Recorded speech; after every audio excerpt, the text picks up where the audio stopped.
Yeah. Right before I did my special, my closing bit I do on the show, on the special, the closing bit, I was sat with you for a fucking hour in the back room because I took it up in the main room following like Dalia, and I just said, here we go. And man, that club can really let you know where the silence is. Yeah. And you go, all right. And then you're like, oh, I've been lazy. I've been performing to fans who will give you the benefit of the doubt. Who love you. Yeah. Yeah. And they want you to succeed. But when you do a Netflix special, you need it to be strangers need to like it. Mm-hmm. That's the old Louis quote that I used to hang my hat on. They were like, why don't you work at UCB? And he goes, anyone can make them laugh. He was like, I'm famous. Like, if I go in, like, that's like making your friends laugh. This is why I do the road, is the art form is to make strangers laugh. Yeah. And I was like, yeah, it is to make strangers laugh. Yeah, well, it's also, you don't want a delusional perspective. And one thing that does happen to some like Stanhope lives by it. Like, he's like, why would I go and do someone else's audience? He goes, it took me 25 years to make my own audience. I'm like, okay, I get it. Yeah. But I really feel like to develop material, to really do it right, you got to do it in front of just regular people that aren't necessarily there to see you. And the beautiful thing about the store is if there's 15 people in the lineup or 20 people in the lineup, whatever it is, how many are there to see you? 10%? 30%? Yeah. 20%? Like, maybe they're there to see you and Dalia and also, Tom and also Christina. Like, they're just comedy fans. They're not Bert Kreischer fans. Yeah. Yeah. And that's giant. That's giant. Because those guys that like develop like that, I've seen a few people that develop an audience and that's all their audience. And they just get real complacent, real lazy. That's I say lightly because there's some internet comics, meaning like YouTube comic people that do comedy now, and some are good, and some are developing. I don't know. I was saying that to be polite, but that one guy got booed off stage in Montreal because he's been performing to fans. Oh well, here's the other thing about that guy.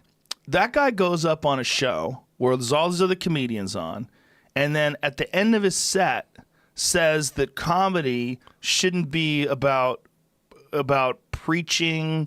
It should be about making people laugh, right? It shouldn't be about ethics or morals, sexuality or values, race. or sexuality or race. It should be about making people laugh. People pay to forget about that stuff. Bitch, you are on stage not making people laugh. That is what you're doing. Yeah. You silly fuck. It is one of the silliest things I've ever seen in my life. It's like, and he's essentially a beginning comic. Open mic. He's maybe been doing stand up 3 years tops. So he does like videos, and the videos are very popular, and they're right? funny. Yeah. If you're from the South, they're really funny. Just unless someone's doing your shit, unless they're stealing from somebody else, just do your fucking act. Unless something happened before you that's so egregious and ridiculous that you feel like you have to address it when you go on stage because it's just sitting in the room. Yeah. And to just try to do, ever notice, when you pick up your phone, if you just try to do that and everybody's like, what the fuck? You're not going to address what just happened? Sometimes you have to address what just happened. Yeah. Like sometimes someone will go on before you and just eat so much shit that you have to say something. You have to say something. Yeah. You have to. Yeah. But what that guy did was ridiculous. To tell someone what comedy is and what isn't. I had read an article about that this, I'm assuming she's a gay woman, wrote about like trashing Hannah Gadsby and going, hey, we're gay and we're doing stand-up comedy. We're not just preaching. We're doing stand-up comedy, talking about our trauma, and it's working. You just don't see us. So don't write us off and say comedy's dead because you don't see us. I don't think Hannah Gadsby's saying comedy's dead. I think journalists are saying comedy's dead, and I think we're all buying into it because these people who are writing these articles, they're not even in comedy. They're just comedy fans or fans of her. And what I think she did, and I've only seen part of it. I saw the whole thing. I'll tell you right now, she has one joke I like a lot. But it's whatever she did is fine. Yeah. Here's the thing. It's her artwork. This is what she's doing. It's fine. Like it's if people enjoy it, that's great. But the problem with comedy is that comedy is one category. It's just comedy. But comedy could be Cat Stevens, it could be Guns N' Roses, it could be the Ghetto Boys. You know what I'm saying? Yeah. It's like when you go to see music, there's very distinct genres. There's just comedy. Comedy is just comedy. Like you could go see a folk singer and what they're doing on stage, like really slow and quiet, is music. But then you go to see fucking Led Zeppelin and you go, okay, well, that's music too? How the fuck is that music too? You know, how is Motley Crue the same kind of thing as Cat Power? How is that? How are they the same? Well, they are both music. Just like we do comedy, and she's doing a version of comedy. Yeah. Some of it is really funny, and some of it is her just talking about stuff in like a very serious way. That's fine. Yeah. We're not against each other. This is what's crazy. Everybody's like, you know, this is deconstructing comedy, and comedy's dead now. Like, what are you talking about? That's crazy. Well, no, she's doing what she's doing. If you enjoy it, and that's what you want to see more of, go see that. Yeah, that's what great. she does. That's great.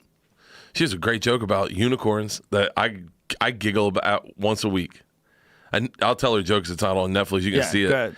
And when I was growing up, I knew more facts about unicorns than I did lesbians. She goes, there are no facts about unicorns. I was just like, that's a good fucking joke. That is a good joke. Yeah, I mean, that's her experience, right? She's a lesbian. It's hard out there for a pimp. It is. I get it. It's fucking like we are. I think people create unnecessary and artificial adversaries. I really do, and I think this is one of the ones that's going on right now in comedy. And I see it all the time with this Nanette thing. It's like stop with the art. I mean, I fall into it too. I buy into it too, and I read some of these articles. Like, comedy's not dead. What the fuck are you talking about? It doesn't make any sense. You read the article and you start thinking she said it.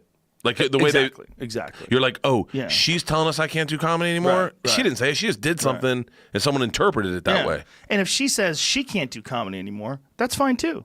Yeah. You know what I mean? She could just do, like, now she's famous, right? She could just do one woman specials or one person specials or one entity specials. How are we framing it? I wouldn't even say it, Joe. Don't I say the gender? I would be like, she does a thing.